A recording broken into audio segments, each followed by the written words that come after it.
So just remember, leadership is not about one thing. It's not eating before your dog. It's not sleeping in a certain spot. It's not some alpha or dominance nonsense. Leadership is the result of...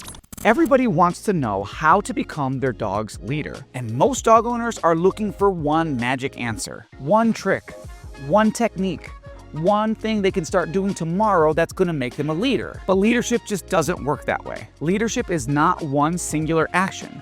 It's a lifestyle. It's hundreds of small day-to-day interactions that show your dog who's making decisions, who controls resources, who provides guidance, and most importantly, who they can trust when things get difficult. And when leadership is missing, this is when we start to see anxiety and fear and reactivity and aggression and resource guarding with our dogs. So let's talk about it. Let's talk about 5 everyday habits that you can do with your dog that actually build leadership. Now, I specialize in working with dogs struggling with behavioral issues every single day at my facility.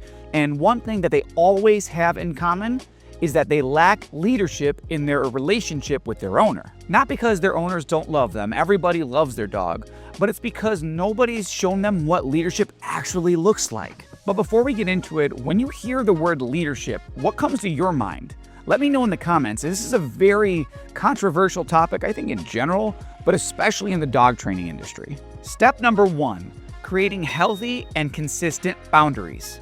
This right here is where leadership begins. You need to have boundaries with your dog around your personal space, around furniture, around items, around your affection, around your play. You need to just have boundaries in general with your dog. Most dog owners have absolutely zero boundaries with their dog. And I will tell you firsthand, as a professional, this is where your problems start. The dog climbs on the owner every time they want to. The dog pushes the owner off of furniture. The dog demands attention, affection, and play constantly. The dog pushes through thresholds like the doorway, the crate, the gate, the car door. And then those same owners wonder why the dog doesn't listen to them when something important happens. Leadership starts by teaching your dog not everything belongs to you, not every space belongs to you, and not every moment belongs to you.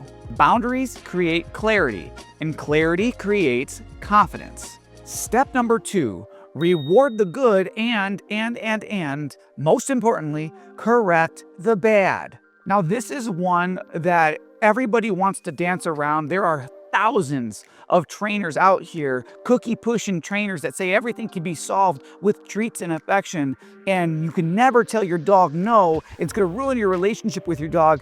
And that's just such bullshit, and it's what keeps owners stuck. I think what we can all agree on, unless you're a compulsion trainer, we can all agree that we should be rewarding the good. We should be telling our dogs when they're doing a good job, and I think we all do a pretty good job of doing that. But I think a lot of times people really struggle with communicating effectively with their dog when something is unacceptable. Something as simple as jumping on guests or demand barking. There are people out there who will be telling you, "Oh, well, when the dog is not jumping, throw treats on the floor so that they understand that the treats are available on the floor when they..." No, tell the dog to stop jumping. When you dance around consequences with your dog, you keep them confused. They have no idea what is not good. You have never communicated that effectively, and they're always just hunting possible rewards. But again, most importantly, they're not learning what not to do. You're never telling them very clearly, don't do that. That is not allowed here. Imagine working for a boss that only told you when you did something right,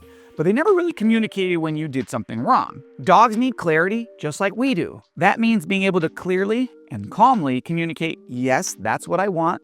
No, that's not happening. A meaningful consequence teaches your dog something very important. It tells them that you control what behavior is allowed and you control what behavior is not allowed. That right there is leadership. It's not about throwing a parade when your dog listens to you, and it's not about scolding and yelling at them when they make a mistake. It's about calm, consistent, clear communication. Step number 3, having a structured walk. Now guys, before you come for me, hold on. This is not about being a dictator or a military sergeant commanding your dog in a heel 24/7. That's not what I mean by a structured walk. Because we always have people who are saying, The walk is for the dog. I don't really care what they're doing. It's for them to sniff. They should be able to sniff the entire time. and that's where the problem lies. Now, I'm not saying that your dog should not be able to enjoy the walk. I'm not saying that your dog shouldn't be able to sniff on a walk. I'm not saying that your dog shouldn't be able to explore on a walk. But even while they're doing all of those things on the walk, they should understand that you are the one that controls the walk.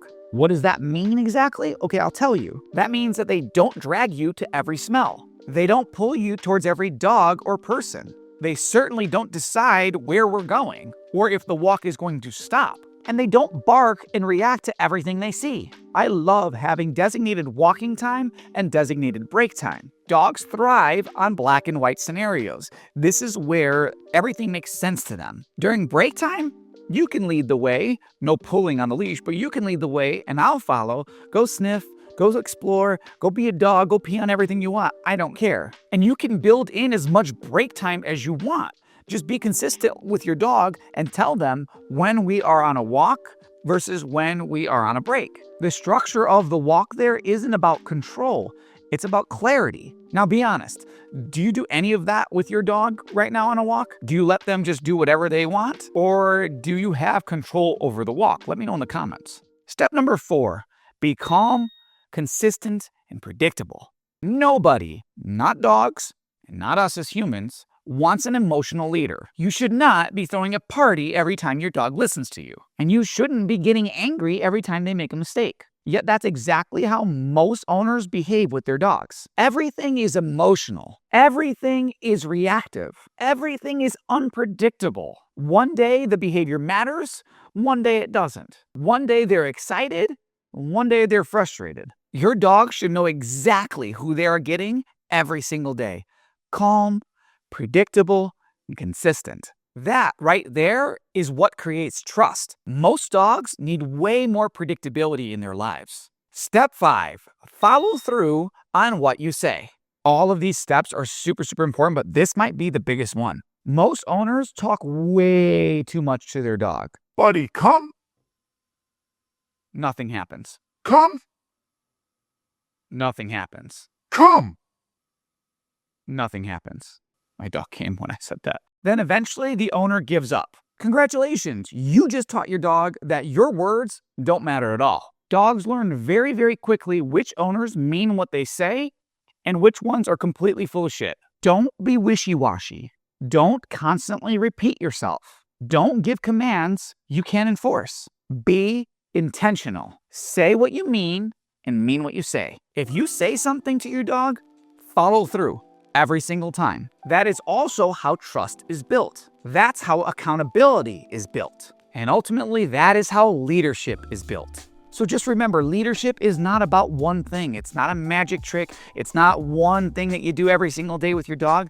It's a culmination of everything you do with your dog every single day. It's not eating before your dog. It's not making sure you go before them and through the door. It's not sleeping in a certain spot. It's not some alpha or dominance nonsense. Leadership is the result of consistent actions every single day. It's about the boundaries you create with your dog. It's about the expectations that you enforce with your dog. It's about the decisions you make for your dog. And lastly, it's about the consistency that you provide for your dog. That's what your dog experiences as leadership. So in the end, if you want to become your dog's leader, stop looking for a magic trick. Focus on healthy boundaries with your dog, rewarding the good and correcting the bad, having structured walks, calm, consistency, and following through on what you say. If you can do those 5 things consistently, you'll be surprised just how quickly your dog's behavior can change for the good. Because leadership isn't something you tell your dog.